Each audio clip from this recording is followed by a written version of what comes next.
Dane. So I'm driving back from the Olympic Training Center. This video I want to go over just a brief thing with nutrition.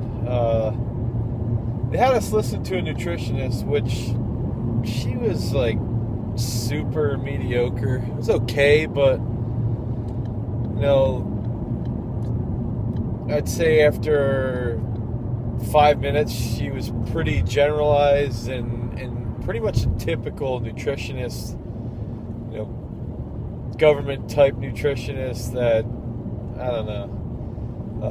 Some issues I had with the presentation, she talked about the classic, you can only eat 35 or 30 grams of protein at a sitting, otherwise you're wasting protein, and no one should waste protein. And then she continued to talk about how protein takes, 4 to 6 hours to digest. So I raised my hand. I said, well, if it takes 4 to 6 hours to digest, does it really, why would 30 grams or 35 grams be this limit? There's no studies anywhere that says that that's how your body digests protein at 30, only 30 grams a meal. So it's like, okay, so if it takes you 4 hours to digest it, how does your body know, when it's having one meal and then the next? It doesn't. It's constantly digesting protein. So you can have 60 grams of protein at a meal. It's going to take time to digest, but that's fine. Her protein recommendations were pretty low.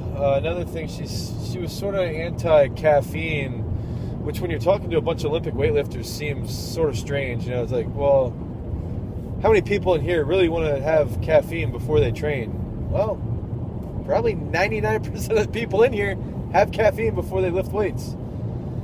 So that's a couple things I didn't like. And the other thing is, it's like, the kids that were there are pretty well educated kids.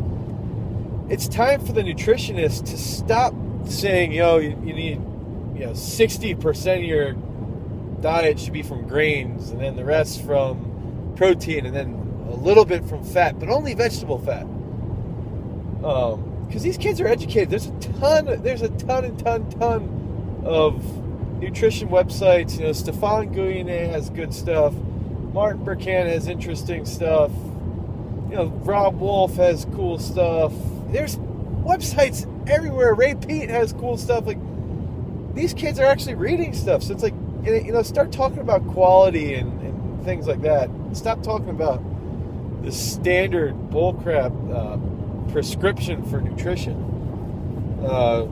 Another ironic part was, there's weightlifters there, so they eat a lot of meat. She starts comparing saturated fats to trans fats, which they're completely opposite. They're not even close to each other.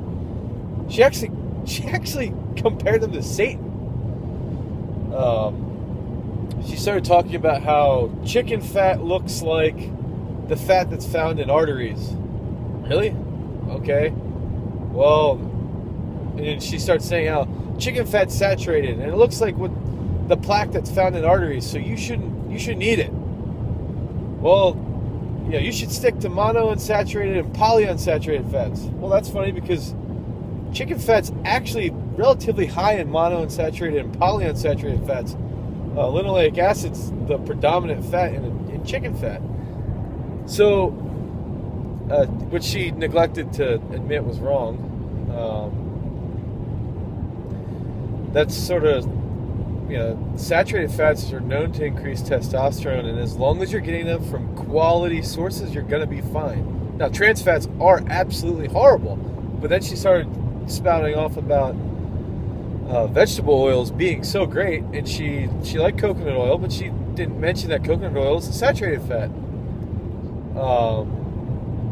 She likes canola oil, but when canola oil is cooked, it becomes a trans fat. It turns rancid.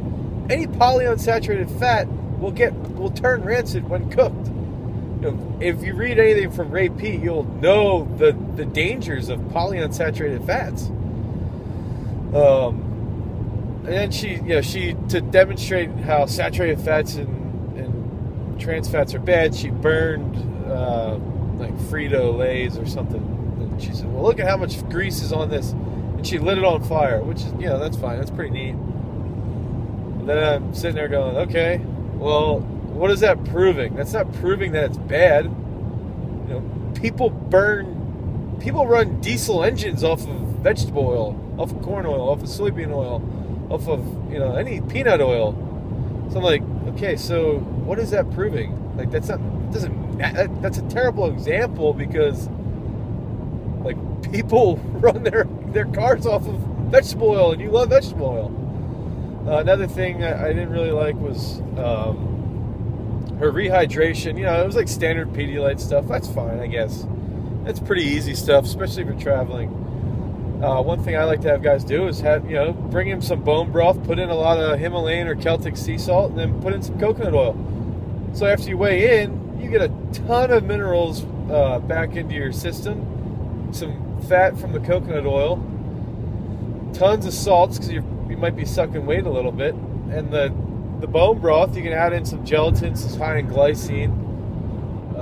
But yeah, those are some of my complaints. You know, it's just time for these nutritionists to start talking more about quality, a little more variety to stuff. You know, like the standard, like people are done buying the standard trans fats bad crap. You know, or saturated fats bad. Trans fat is horrible, but most trans fats are based off of vegetable oils. So, you know, that was my critique of the whole thing. It was, you know, it's good that they care about food, but there's some improvements that could be made, and that, you know, and then we're eating in the Olympic Training Center. They actually have really pretty good food, but then, you know, they're sponsored by McDonald's, so they have soda. You know, soda's everywhere. High fructose corn syrup's there, but there's no salt in the whole place, really. But anyway, just some things I think the Olympic Training Center could improve upon is finding nutritionists that might think outside the box. Thanks.